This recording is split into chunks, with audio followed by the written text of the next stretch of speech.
Welcome to the History Maps podcast. Let's jump right in. Yeah, we are starting off today with a fleet of wooden ships cutting through the waters of the Bay of Bengal. Right. And it is the middle of the 13th century.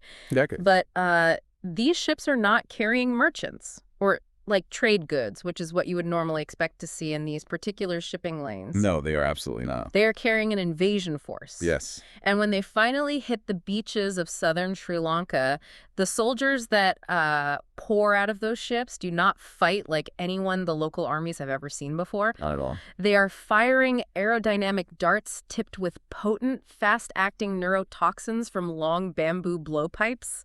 It's quite intense. It is a tactical nightmare for the defenders. Yeah, a complete nightmare. But the most significant part of this invasion is actually not the weapons. It is the direction the ships came from. Yeah, it is the crucial detail here. Right. Historically, the flow of military and cultural influence in this part of the world almost always moved from west to east. So from the Indian subcontinent towards Southeast Asia? Exactly. But this invasion completely reversed that dynamic. Yeah. It is the only recorded instance in history of a Southeast Asian polity launching a massive multi-generational naval invasion into South Asia. And that polity, the one that launched that invasion, is the subject of our deep dive into the source material today. It is. We are tracking the rise and fall of the ancient maritime kingdom of Tambralinga. Yes. So if you look at a modern map of southern Thailand, specifically the Nakhon Si Thammarat province on the eastern coast of the Malay Peninsula, you are looking at the historical core of this kingdom. That's the exact spot. We want to sit down and sort of trace the exact mechanics of how a series of small, muddy coastal settlements managed to evolve into a regional superpower. Right.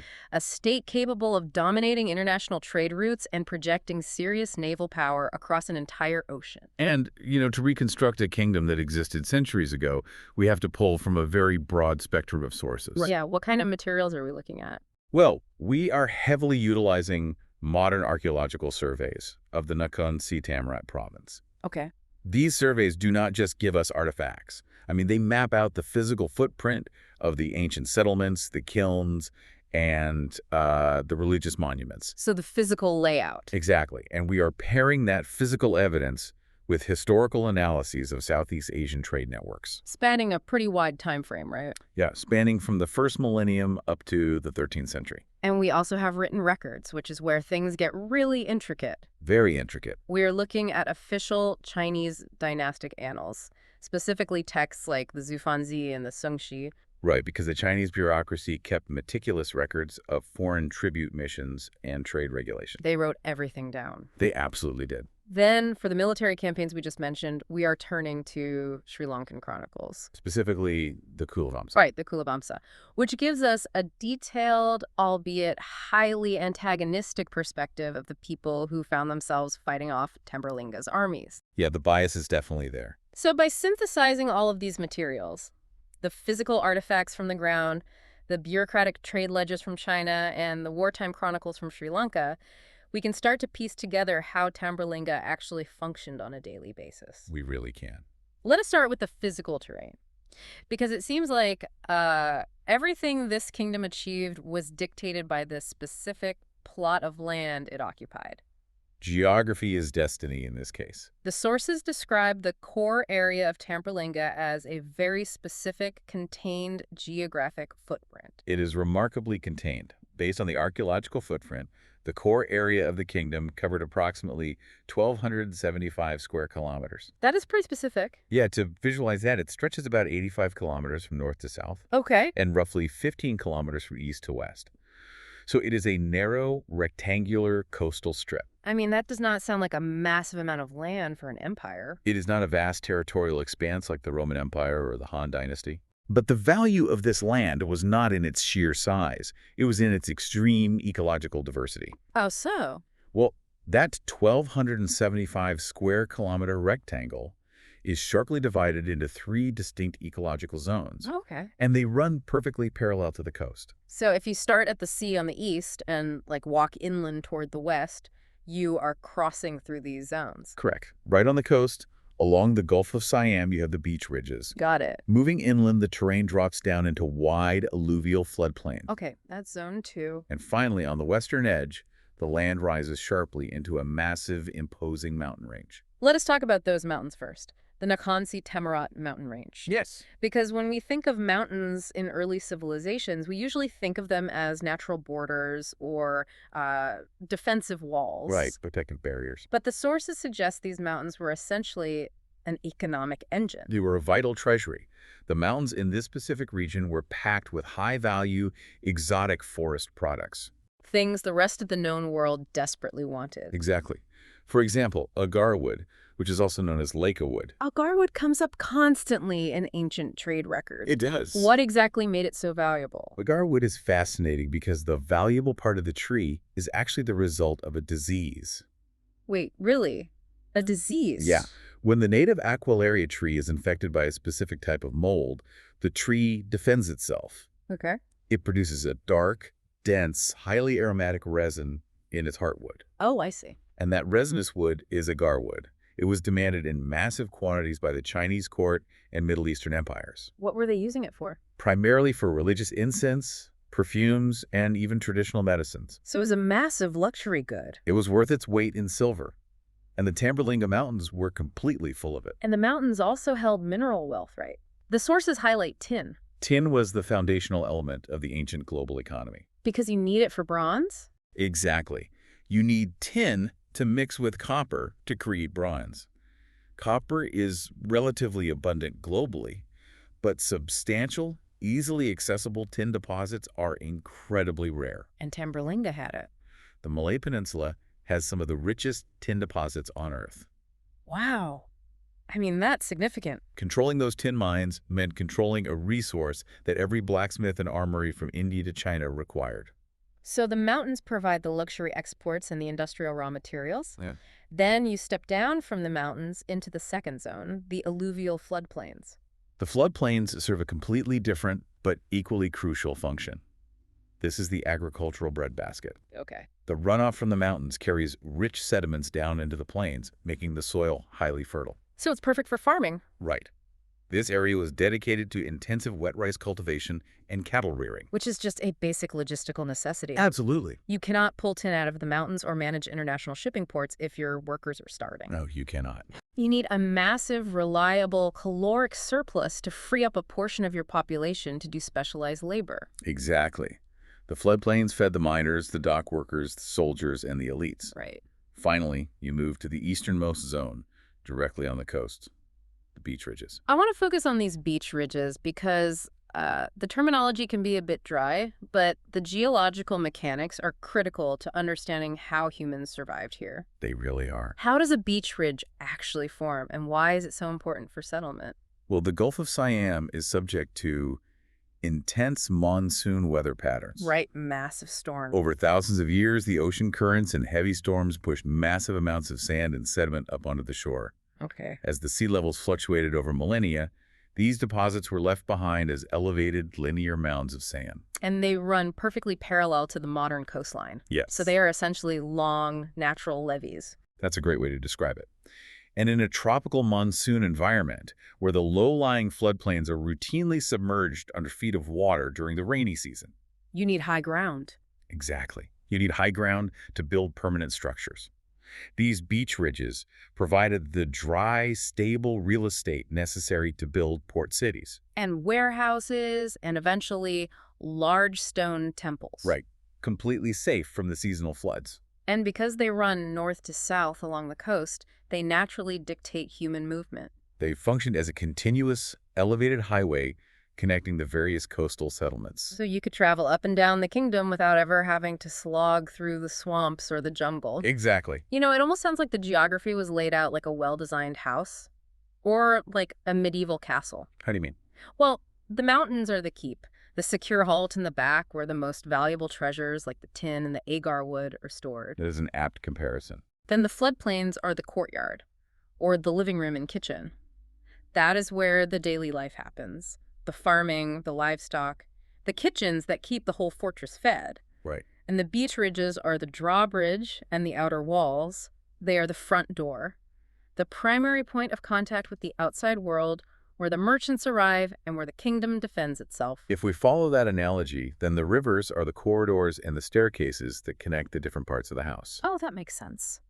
The topography of Tambralinga means that the major rivers, the Tai Kwai, the Tai Kio, and the Tai Thonol, flow horizontally from west to east. Because water flows downhill from the mountains to the sea. Precisely. They originate in the high-elevation mountains, cut directly across the agricultural floodplains, slice through the gaps in the beach ridges, and empty out into the Gulf of Siam. So if you are a merchant, the logistics are incredibly streamlined. Oh, absolutely. You do not have to drag heavy loads of tin ore or massive bundles of agar wood over land. No, you just put them on a barge in the foothills. And the river current does all the heavy lifting.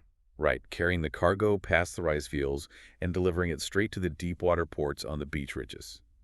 The efficiency of this natural infrastructure cannot be overstated. It minimized transportation costs and maximized the speed of trade. Yeah. When you have immediate access to high-demand global commodities, a dedicated breadbasket to feed a dense population, and a natural port system situated right on a major international shipping lane. You have the perfect incubator for a complex state. It was a geographic choke point, heavily favored by nature. And the archaeological record backs this up. The sources indicate that people were taking advantage of this geography very early on. We are not just talking about the Middle Ages. Long before the name Tambralinga appears in any Chinese or Sri Lankan text, this specific 1,275 square kilometer area was already deeply integrated into global trade. How do we know that? The most telling evidence comes from the discovery of bronze drums, Okay. dating back to the late centuries before the Common Era. These bronze drums show up in various parts of Southeast Asia, right? They do. They are associated with the Dongsun culture, which originated in what is now northern Vietnam. Got it. But the density of these artifacts found in the Nakhon Si Thammarat region is higher than almost anywhere else on the Malay Peninsula. What does a high density of bronze drums actually tell us, practically speaking? It is not just about a local appreciation for music. No, not at all. The drums are heavy, difficult to cast, and made from valuable metals. So they were expensive. Very. They were not utility items. They were supreme status symbols for local chiefs. Right. Finding a high concentration of them proves that the leaders of these early coastal communities were already generating enough surplus wealth to import massive luxury goods from hundreds of miles away. It proves the maritime trade routes were active and lucrative long before formal statehood. Exactly. And as we move forward in time, the artifacts change. They do. The wealth does not just manifest in imported bronze drums. It starts showing up as complex religious iconography. Yes. By the early 5th century, the surveys show a very specific type of statue appearing in the region. Right. Archaeologists have documented a substantial concentration of early Hindu artifacts. Specifically, Vishnu images. And they belong to a very distinct stylistic category known as the conch on the hip style. Referring to the way the deity is posed holding a conch shell? Right, which is one of Vishnu's traditional attributes, resting directly on the hip. The heartland of Tambralinga has the highest density of these specific 5th century Ishnu images found anywhere in Southeast Asia. Which is a critical data point. Because it tells us that this region was not merely importing random statues from India as curiosities. Exactly. The sheer volume and stylistic consistency suggest that local artisans in Tambralinga were manufacturing these icons themselves. They had adopted the theology. Right, and were mass-producing the religious symbols to suit their own societal needs. We also start seeing stone inscriptions and the remnants of dedicated brick and stone shrines. All of which require a massive mobilization of labor. Yeah, you cannot draft hundreds of people to bake bricks, quarry stone, and carve Sanskrit inscriptions unless you have a central authority capable of feeding them. And forcing them to do the work. So by the 5th century, we have moved from wealthy fishing villages to a society with centralized political power. Specialized artisans and an elite class using imported religious frameworks to justify their rule. But how exactly does that transition happen? How does a local chief convince everyone else to start building brick temples for a foreign god?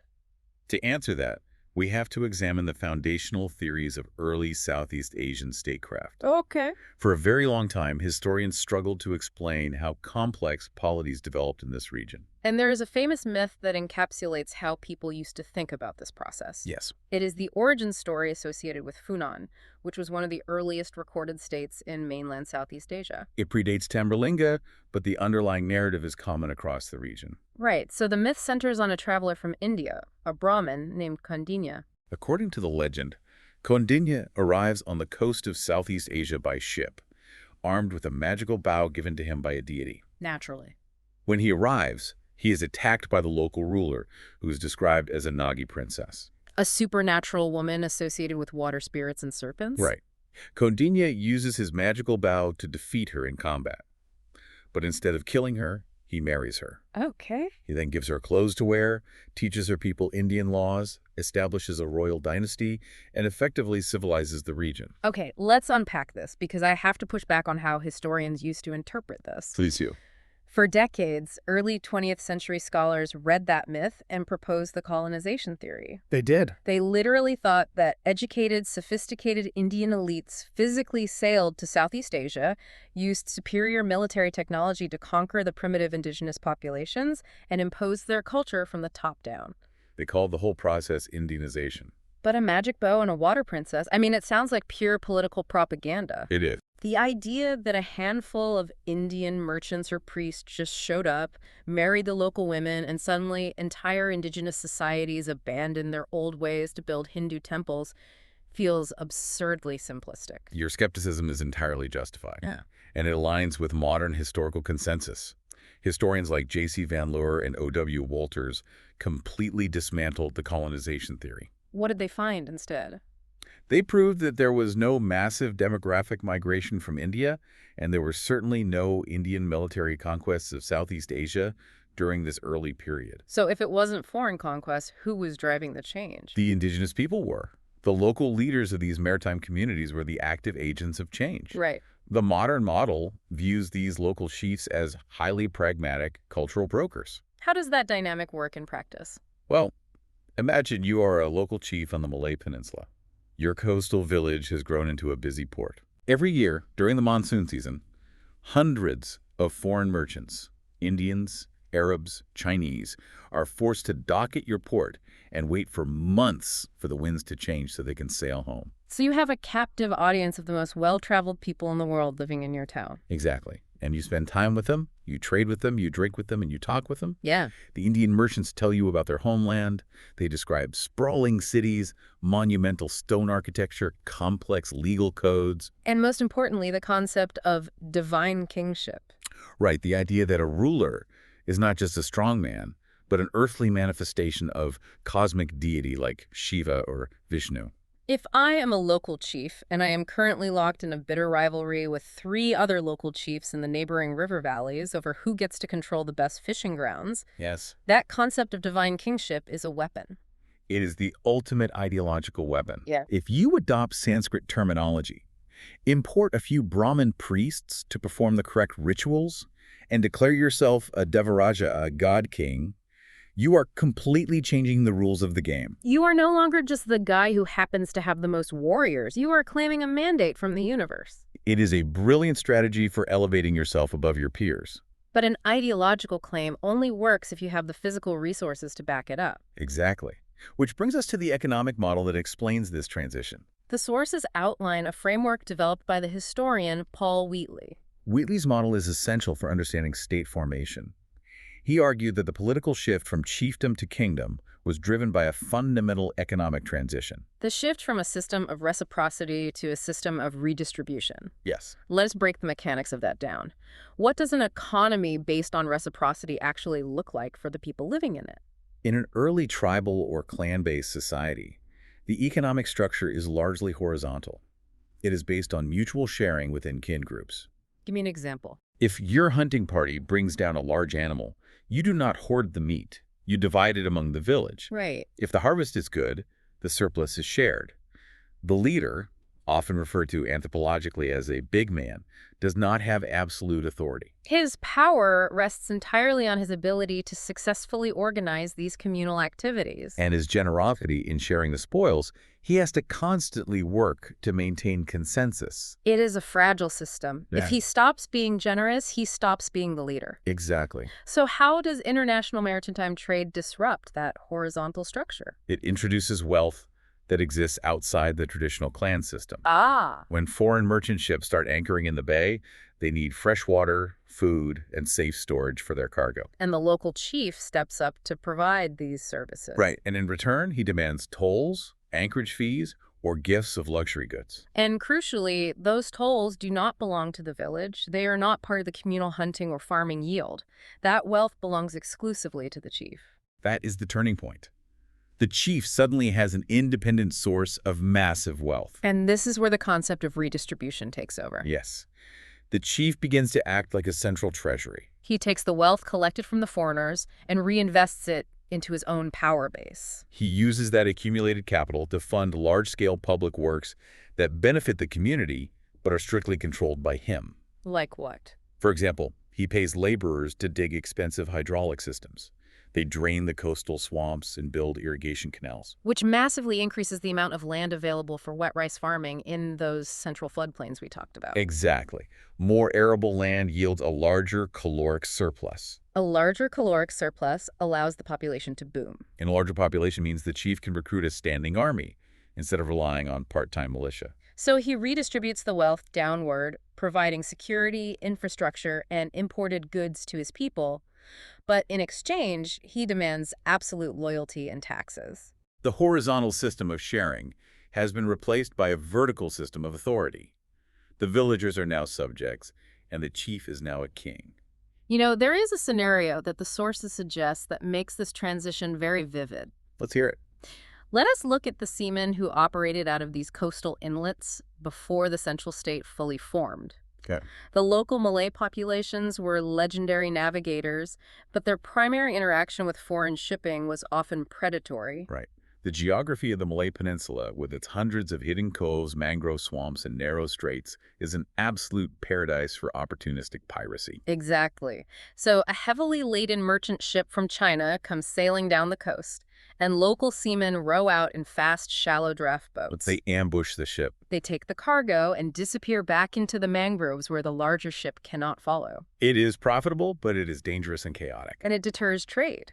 If the piracy gets too bad, the foreign merchants will eventually find a different route and the wealth dries up. So our ambitious local chief, who is currently consolidating his power using Wheatley's redistribution model, realizes that uncontrolled piracy is bad for long-term business. He needs to secure the trade. He approaches the leaders of these pirate fleets with a proposition. He says, "Stop attacking the ships randomly. Bring your crews and your boats and work for me. A formal arrangement. We're going to build a deep water harbor. You will serve as the official port authority and the coastal patrol. We will guarantee absolute safety for any merchant ship that anchors here. And in return, we will tax every single vessel and you will get a steady, guaranteed cut of the revenue." It is a masterful piece of statecraft. Yeah. The chief effectively monopolizes the use of violence.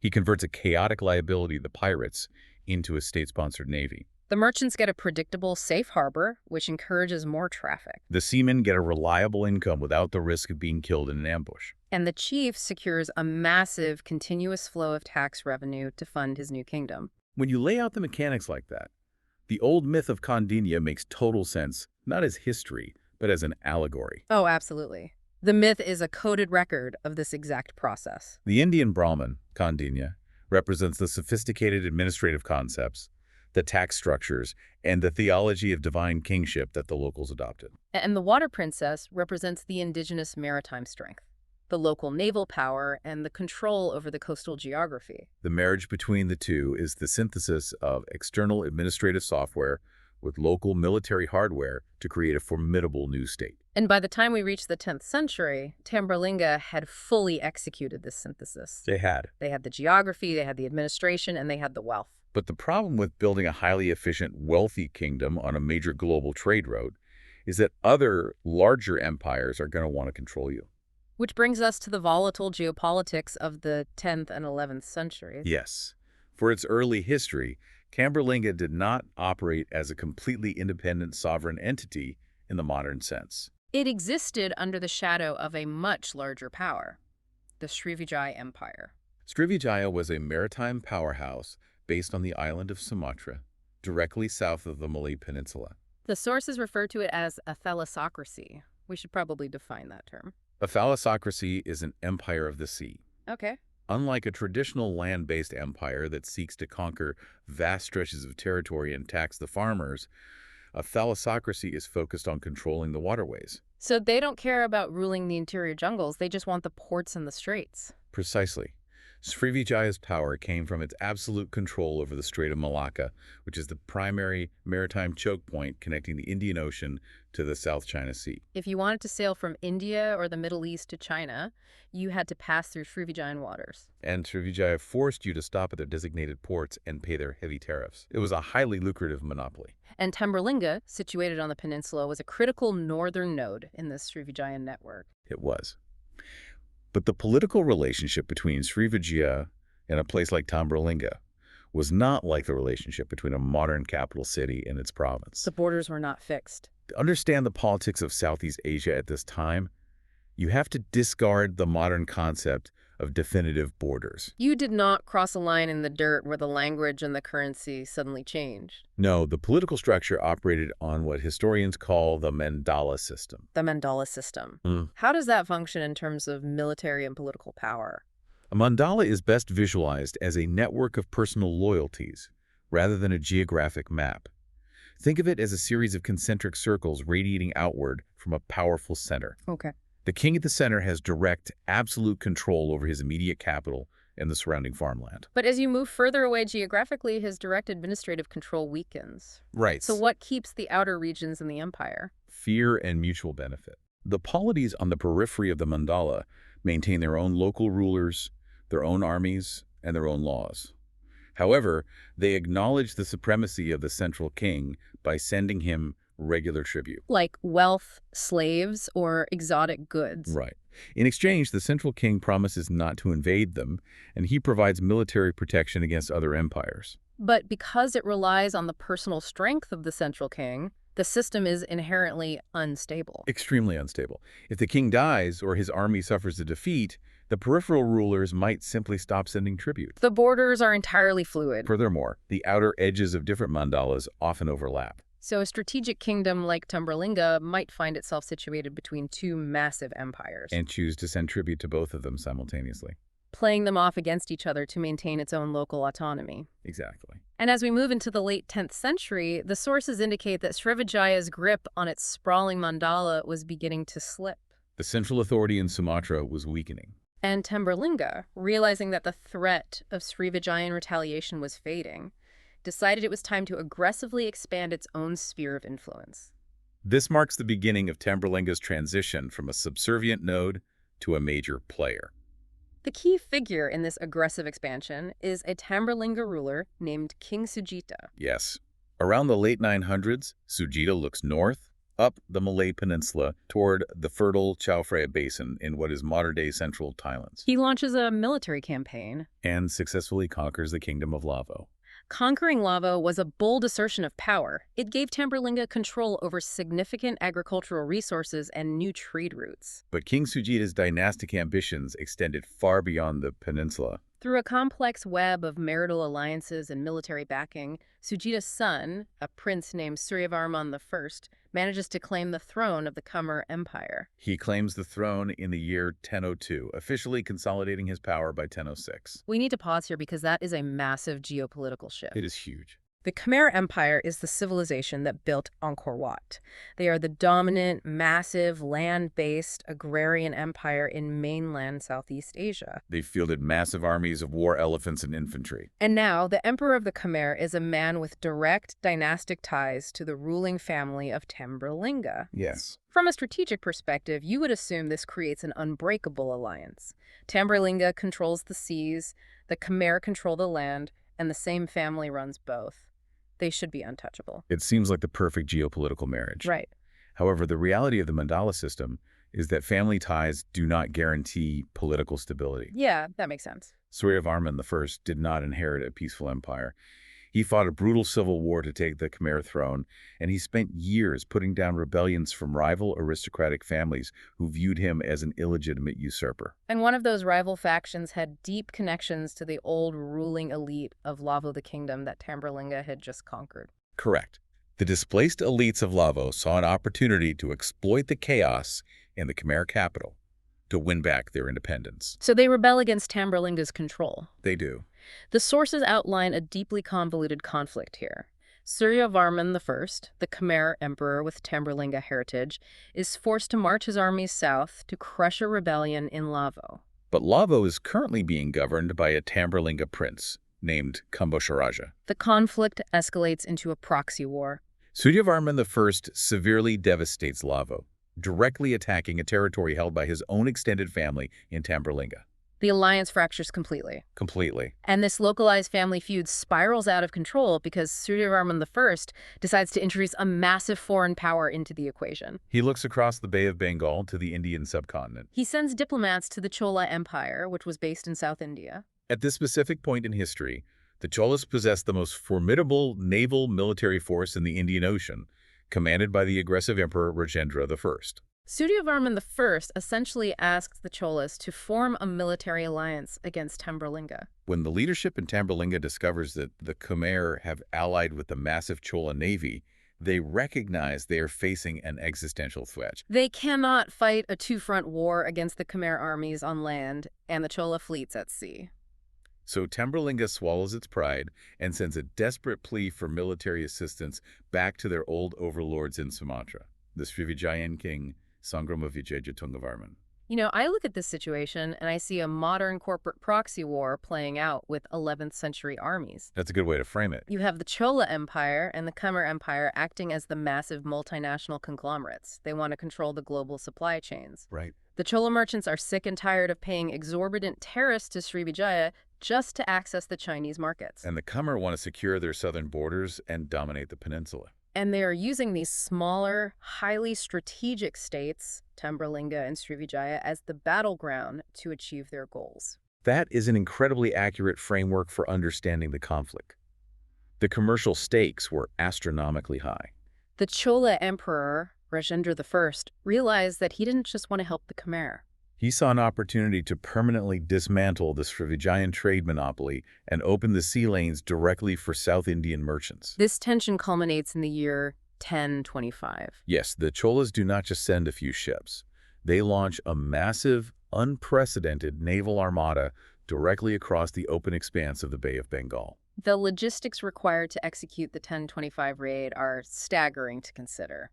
We are talking about constructing hundreds of deep-water vessels, provisioning them with enough fresh water and food to sustain thousands of hardened Marines across weeks of open ocean sailing, navigating the monsoon winds perfectly, and arriving in a cohesive formation ready for combat. And when they arrived, the violence was systematic and overwhelming. They did not just attack one city. They struck multiple Srivijayan ports across Sumatra and the Malay Peninsula with devastating precision. The Chola inscriptions boast of capturing the Srivijayan king himself, Sangramavijaya Tungavarman, along with his war elephants and vast amounts of royal treasure. They methodically destroyed the defensive infrastructure of the major ports to ensure they could not restrict trade. And Tambralinga was caught directly in the crossfire. Yes. The Chola historical records explicitly list Tambralinga, Right. which they referred to as Madamalingam, as one of the fortified cities that was attacked and sacked by the fleet. So the Chola navy sails across an ocean, systematically dismantles a sprawling maritime empire, captures the rival emperor, and sacks the major cities. Right. But here is the part that often confuses people used to European history. After achieving total military dominance, the Cholas didn't stay. No, they didn't. They didn't leave a governor behind, and they didn't annex Tambralinga into the Chola Empire. Why go to all that trouble just to leave? This goes back to the mechanics of the Mandala system and the nature of thalassocracies. The Chola raid of 1025 was never intended to be a war of territorial conquest. Because governing distant jungles and managing restive populations across an ocean is expensive and logistically impossible. Exactly. The objective was purely economic. A strategic strike. It was a strategic strike designed to shatter a monopoly. They kicked down the doors, looted the treasuries, destroyed the toll booths, and forced the local rulers to sign treaties guaranteeing free trade for Tamil merchants. Once the commercial access was secured, the fleet packed up the plunder and sailed back to India. They inflicted massive structural damage and left Srivijaya's aura of invincibility in ruins. The central authority of the Mandala was completely broken. And while Tambralinga's capital was sacked and burned during the raid, the geopolitical aftermath was actually the best thing that could have happened to them. Because the bully who was taxing them was gone. With Srivijaya fatally weakened and unable to enforce its monopoly, a massive power vacuum opened up in the Strait of Malacca. The international trade did not stop. The ships still needed a place to dock. And Tambralinga, utilizing its excellent natural geography on the beach ridges, quickly rebuilt its port infrastructure and stepped directly into that vacuum, Asserting itself as a completely independent, sovereign economic power. which ushers in what the sources characterize as a phenomenal commercial boom throughout the 12th and 13th centuries. Srivijaya is fading into obscurity, and Tambralinga is experiencing unprecedented wealth. And the clearest indicator of this newfound status is found in the Chinese bureaucratic records. In the year 1196, the official dynastic annals record that Tambralinga sent a direct diplomatic tribute mission to the court of the Chinese Song dynasty. We need to contextualize what a tribute mission actually means in this era. Because to a modern ear, paying tribute sounds like submission. It sounds like Tambralinga is admitting that China is their boss. In the complex diplomatic language of ancient Asia, sending tribute to the Chinese emperor was not a surrender of sovereignty. What was it then? Well, the Chinese court viewed itself as the center of the world, and they demanded ritual subservience. But practically speaking, the tribute system was a highly regulated international trade mechanism. It was essentially the process of applying for a highly coveted corporate trading license. Precisely. The Song dynasty strictly controlled foreign access to their massive domestic markets. If an unrecognized ship showed up at a Chinese port, its cargo was either confiscated or taxed at crippling rates. But if a polity was officially registered as a recognized tributary state, their merchants were granted special privileges. They could dock at major commercial hubs like Quanzhou, utilize official warehouses, and sell their exotic goods. Like the agar wood and tin from Tambralinga's mountains. Exactly, selling them tax-free or at highly preferential rates. So by sending their own ambassador to China in 1196, Tambralinga is publicly declaring to the international community, "We are no longer operating through Srivijayan middlemen. We hold our own licenses. Deal with us directly." And the economic data recovered from the ground confirms that this strategy was wildly successful. The archaeological excavations across the Nakhon Si Thammarat province and neighboring coastal areas like Statecraft reveal a staggering influx of imported wealth during this period. The sheer volume of Chinese ceramics found in the soil is immense. The sources specifically mention Southern Song and Yuan dynasty celadons. Celadon is a specific type of pottery characterized by a jade green glaze. And it required incredibly advanced kiln technology to produce, right? Very advanced, and it was highly sought after across the globe. Finding massive quantities of high-quality celadon in Tambralinga proves they had the extreme surplus wealth required to import luxury goods on an industrial scale. But they were not just passively importing foreign goods. They didn't just sit on the beach ridges counting Chinese plates. No, they leveraged their position to become an industrial manufacturing center in their own right. This is a crucial marker of their development. Archaeologists have excavated massive ancient industrial sites, most notably the Kok Mo kilns, located just inland from the ports. Right. What were they manufacturing at Kok Mo? They were mass-producing their own ceramics, specifically a type of vessel known as a kendi.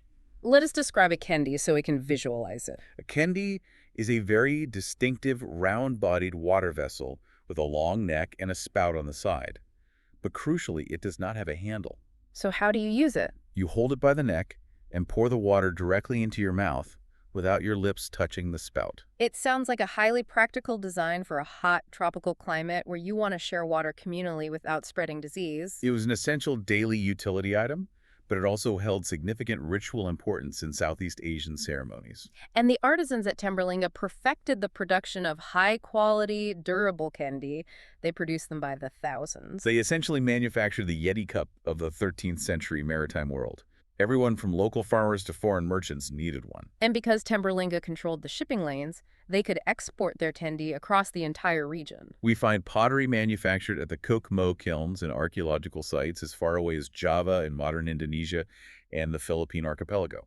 They had successfully transitioned from being a transit point where other people's goods were traded to an industrial hub generating its own native exports. This massive economic zenith coincides with a major political transition. Right. The wealth generated by this boom supports the rise of a new, highly ambitious ruling family known as the Padmavamsa dynasty. The Padmavamsa translates to the Lotus dynasty, and the defining figure of this dynasty, the ruler who pushes Tambralinga to its absolute peak, is King Chandrapanu. The sources indicate Chandrapanu officially ascends the throne around the year 1230, an event recorded on a famous stone pillar known as the Wat Hua Wing inscription found in the Chaya district. Under King Chandrapanu's leadership, we see a radical, sweeping ideological shift across the kingdom. Up until this point, the political and spiritual legitimacy of the region had been deeply intertwined with Hinduism and Mahayana Buddhism. Right. The early centuries were defined by those Vishnu statues we discussed, the Sanskrit inscriptions honoring Shiva, and the Mahayana concepts imported from Srivijaya. But Chandrapanu decisively abandons those traditions. He initiates a massive state-sponsored pivot toward Theravada Buddhism. He begins pouring the kingdom's immense ceramic and trade wealth into monumental religious construction. His defining architectural achievement is overseeing the construction of the Phra Boromadhatu Stupa at Wat Mahatha. A massive bell-shaped structure designed specifically to house sacred Buddhist relics. Yes. Wait, I want to push back on this because changing the entire state religion of an empire is an incredibly dangerous maneuver. Oh, absolutely. You risk alienating your elites, confusing your peasantry, and upending centuries of tradition. A king does not just wake up one morning and decide to build massive Theravada stupas on a whim. No, he doesn't. Why the sudden drastic shift? What was the political calculus here? The calculus was entirely geopolitical. Yeah. If you look at the broader landscape, the old ideologies were tied to failing systems. Okay. Srivijaya, the champion of Mahayana Buddhism, was a collapsed empire. The Khmer Empire, the champion of Hinduism, was slowly retracting and dealing with internal strife. So tying your legitimacy to Shiva or Mahayana bodhisattvas felt outdated. It was the ideology of the past. Exactly. Chandrapanu was building a new, aggressive, independent empire. He needed a fresh ideological framework to justify his rule. And Theravada Buddhism was surging in popularity across mainland Southeast Asia. Right. Monks were traveling, texts were being translated, and it was becoming the dominant spiritual force among the emerging agrarian powers. It was a massive rebranding effort. By aggressively patronizing Theravada Buddhism, building the largest stupa on the peninsula, and inviting foreign monks, Chandrapanu was not just changing religions. He was plugging Tambralinga into a vibrant modern network of international diplomacy. And the absolute center of that Theravada network, the spiritual authority that everyone looked toward, was the island of Sri Lanka. Which brings us to the core requirement of this new ideology. Right. If you want to be recognized as the premier Theravada Buddhist monarch in the world, you cannot just build a large brick stupa. No, you need to put something inside it.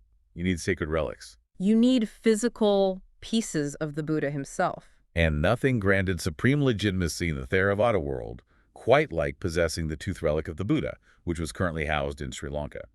This desire for relics drives the most audacious, frankly unbelievable chapter in Tambralinga's history. In the year 1247, King Chandrapanu mobilizes his massive wealth and his maritime expertise to launch a full-scale naval invasion across the Bay of Bengal, targeting the southern coast of Sri Lanka. I cannot emphasize enough how logistically intense this is. Let us think about the mechanics of this operation. It's massive. You have to assemble a fleet of transport ships large enough to carry thousands of soldiers. You have to load those ships with enough rice, dried fish, and fresh water in sealed clay jars to keep an army alive at sea for weeks. And you have to time your departure perfectly to catch the monsoon winds blowing west. Knowing full well that if you miscalculate, your entire fleet gets swept out into the open Indian Ocean to starve.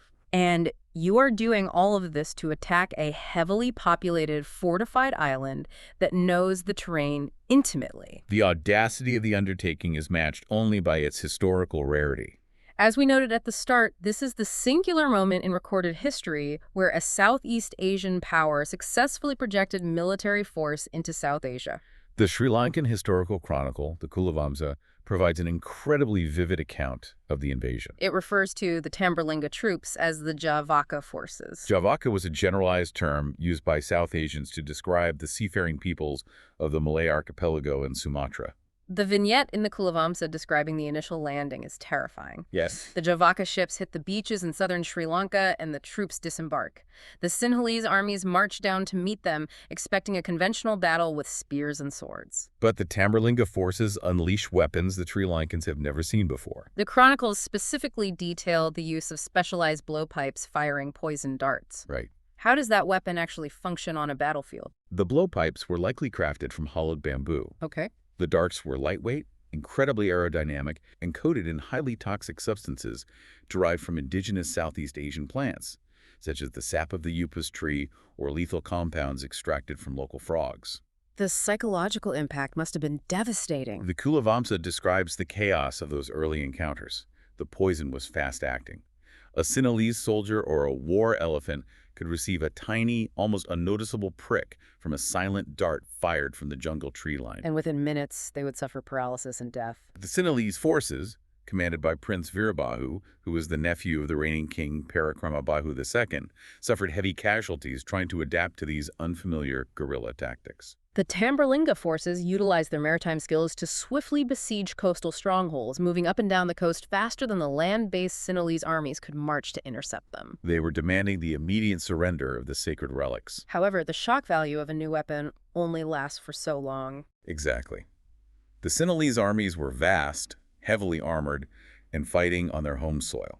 Prince Veerabahu eventually reorganized his forces, developed countermeasures against the darts, and brought the full weight of the Sri Lankan military against the invaders. Despite their initial successes, the Tambralinga forces are decisively defeated in the south. The main invasion force is routed. But this is where Chandrabhanu proves his resilience. He loses the primary objective, but he does not order his surviving fleet to sail back to the Malay Peninsula in disgrace. He makes an incredible tactical pivot. He withdraws his battered forces from the southern coast, loads them back onto the ships, sails up the eastern coastline of the island, and invades the northern tip of Sri Lanka, specifically the Jaffna Peninsula. He loses the battle for the south, so he simply decides to carve out a brand new, completely independent kingdom in the north of a foreign continent. And he succeeds. The northern region was somewhat isolated from the southern capital, and Chandrabhanu manages to entrench his forces there. He establishes himself as an independent sovereign ruler in Jaffna, governing over a mixed demographic of local Tamils and his own Malay Javanese soldiers. And this wasn't just a brief, desperate encampment before they fled. They built a society there. He ruled Jaffna from approximately 1255 until his death. The occupation was profound enough to leave a permanent toponymic footprint on the island that survives to this day. Oh, really? Like what? There are towns and settlements in northern Sri Lanka with names like Chavakachari, which literally translates in the local language to Javanese settlement or Javaka settlement. Wow, so the name stuck. There's also Javakakolte, meaning Javaka fort.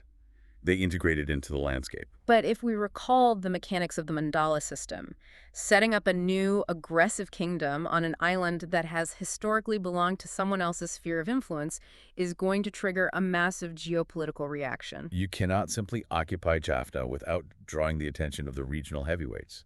And while Chandrabhanu is busy building forts and consolidating his power in the north, the geopolitical landscape across the narrow strait in South India was undergoing a violent shift. The Chola Empire, the power that had sacked Srivijaya 2 centuries earlier, was collapsing. Yes, the Cholas were in steep decline, and a new, fiercely expansionist power was taking their place, the Pandyan Empire. The Pandyans viewed the entire island of Sri Lanka as their natural southern domain. They were not about to tolerate an upstart maritime king from the Malay Peninsula setting up a rival state right on their doorstep. In the year 1258, the Pandyan Emperor, a ruler named Jatavarman Sundara Pandyan, decides to resolve the situation. He dispatches a massive expeditionary force across the strait to deal with Chandrabhanu. The Pandyan military machine was overwhelming. They corner Chandrabhanu in Jaffna and force him into absolute submission. But they don't execute him or annex the territory directly. Again, the mandala system dictates the outcome. Managing Jaffna directly from the Indian mainland was a logistical headache. So, Jatavarman Sundara Pandyan allows Chandrabhanu to remain on the throne of Jaffna, but severely reduces his status. Chandrapanu is officially stripped of his sovereignty and forced to become a vassal to the Pandyan court. He has to pay tribute. Crushing tribute. He is compelled to send an annual payment of massive quantities of precious jewels and highly trained war elephants to the Pandyan capital. It is an incredible humiliation. This is a man who set out from Tambralinga to conquer the most sacred relics in the world and declare himself the supreme Theravada monarch. Now he is trapped on the northern tip of an island, paying protection money to a South Indian emperor just to stay alive. Most rulers would have accepted their fate and faded into obscurity. But Chandrapanu was extraordinarily persistent, or perhaps fatally stubborn. He submits to the Pandyans, begins paying the tribute, and spends the next 4 years quietly funneling the wealth of his kingdom into rebuilding his military capacity. By the year 1262, he has replenished his forces and he decides to roll the dice one more time. He launches his second massive invasion aimed at the southern Sinhalese capital. He still desperately wants the tooth relic, and he wants to unite the island under his rule. And this time, he uses the wealth he has accumulated to hire outside help. He recruits thousands of hardened mercenary fighters from the Chola and Pandyan territories in South India to supplement his own Javaka troops. He marches his massive combined army south, targeting the regions near modern-day Yapahua. It is a massive gamble, and he finally pushes his luck too far. The strategic environment had changed. The Sinhalese forces, still under the command of King Parakramabahu II, were heavily fortified and entirely prepared for his tactics. They had spent over a decade preparing for his return. And critically, his overlords in South India decide to intervene. The Pandyans realize their vassal has gone completely rogue. The Pandyan emperor's brother, Veerapandyan, leads a specialized army into Sri Lanka to crush Chandrapanu and restore order to their southern flank. Chandrapanu's mercenary forces are outmaneuvered. And his Javaka troops are overwhelmed by the combined might of the Sinhalese defenders and the Pandyan reinforcements. The battle is a decisive, crushing defeat. And this time, Chandrapanu does not get to retreat to Jaffna. He is killed in the fighting. His death marks the end of his personal ambition, but surprisingly, it does not immediately end the Tambralinga presence in Sri Lanka. Right, the sources indicate his lineage manages to hold on to power for a little longer. Chandrapanu's son, a prince named Savakan Mindan, survives the battle and manages to retain the throne of Jaffna. To ensure his survival, Savakan Mindan immediately submits to Veerapandyan, begging for mercy and promising to continue paying the heavy tribute of jewels and elephants. The Pandyans, preferring a weak and compliant vassal over an expensive military occupation, allow him to govern the north. But the situation is fundamentally unstable. It is. Savakan Mindan governs quietly for a decade, but in the early 1270s, he makes the fatal mistake of trying to emulate his father. He attempts to assert his own independence and launches yet another ill-advised military campaign against the south. The result is entirely predictable. The campaign fails disastrously. By the late 1270s, around 1277, a new Pandyan emperor takes the throne, Maravarman Kulsasekar Pandyan I. He looks at the continuous instability in Jaffna and decides he has completely lost patience with this unpredictable Javaka lineage. He decides to remove the middleman. He deposes Savakan Mindan entirely, stripping his family of power forever, and installs his own trusted minister, a man named Kulasakara Sinki Aryan, as the new, tightly controlled king of Jaffna. And with that administrative change, the unprecedented Southeast Asian experiment in South Asia comes to a definitive, violent close. The direct rule of Chandrapanu's ambitious lineage is extinguished. It's the end of an era. But this massive multi-decade saga raises a glaring question.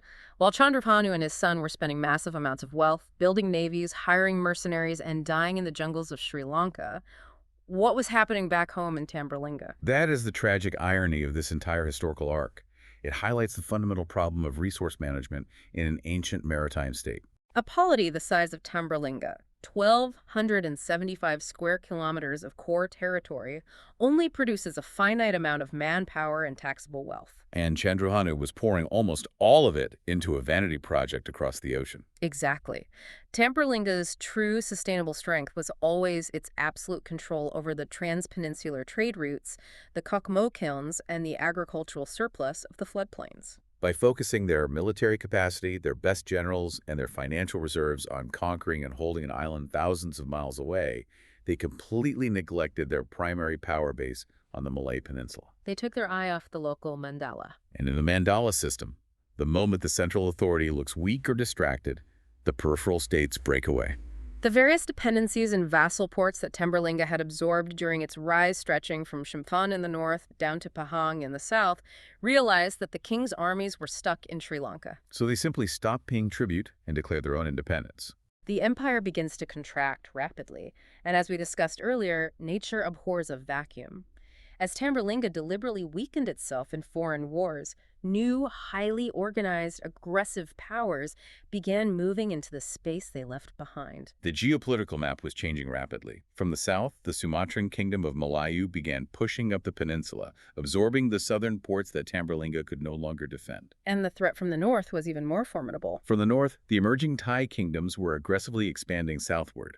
Initially, it was the kingdom of Sukhothai, and later the massive, highly organized empire of Ayutthaya. The Thai kingdoms represent a completely different type of power. They were not thalassocracies relying on maritime choke points. Though they were massive, land-based agrarian empires with millions of peasants, capable of fielding massive infantry armies. And ironically, they possessed a strong unifying ideology because they had fully adopted Theravada Buddhism, a process that Tambralinga itself had helped facilitate decades earlier. So you have Tambralinga, exhausted, broke, and stripped of its naval power, sitting right in the path of these massive agrarian juggernauts. By the end of the 13th century, and definitively into the 14th century, Tambralinga ceases to exist as an independent, empire-building thalassocracy. The contemporary Chinese records, such as the Daoyizi Lu written in the mid-14th century, document that Tambralinga's maritime prominence and diplomatic influence had severely diminished. They were no longer issuing trading licenses or sending independent tribute missions. They simply get absorbed by the larger predators.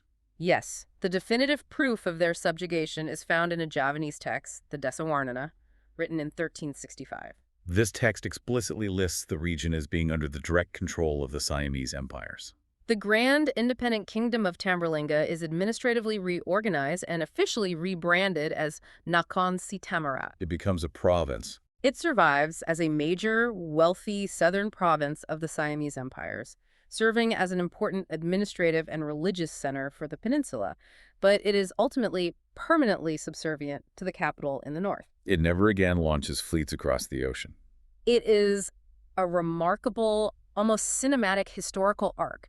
If we synthesize everything we have discussed, we are looking at a polity that was perfectly designed by nature. The beach ridges gave them the ports, the rivers gave them the internal highways, and the mountains gave them the vault of luxury goods. They leveraged that exceptional geography to become an indispensable, extremely wealthy node in the global trade network. They used incredible diplomatic cunning to survive the Srivijaya monopoly, navigate the Khmer expansions, and endure the devastating Chola raids. They successfully elevated themselves from a loose collection of pirate chiefs to internationally recognized, divinely ordained kings. They manufactured their own wealth through the industrial production of ceramics, and they brilliantly adopted Theravada Buddhism to forge a completely new, unifying regional identity. But they were ultimately undone by the sheer scale of their own ambition.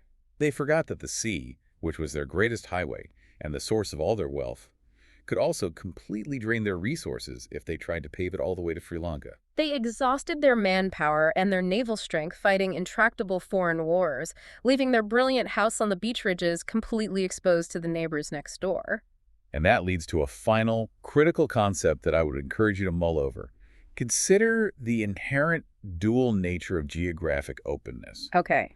The exact geography that allowed Tambralinga to become a wealthy, cosmopolitan empire, that massive front door of the beach ridges opening wide to the Gulf of Siam and the maritime trade routes, is the exact same geography that made it incredibly vulnerable. A coastal trading hub, by its very definition, thrives on accessibility. Exactly. It must be easy for foreign ships to reach, dock, and unload. You cannot build a wall around a port without killing the economy. So when the geopolitical winds change, you have no natural defenses. Precisely. When the era of pure maritime thalassocracies began to end, and massive land-based empires like Sukhothai and Ayutthaya began to mobilize their vast agrarian populations to push south, a state built purely on maritime access finds itself at a severe, fatal disadvantage. Once Tambralinga's naval deterrent was sunk off the coast of Sri Lanka, its wide-open front door made it impossible to defend its own living room. The highway that brought them the wealth of the world eventually served as the perfect, unimpeded road for the land-based empires that consumed them. The map boundaries were fluid, right up until a bigger power with a larger army decided to draw them in permanent ink. Thank you for listening. History Maps. Learn history visually.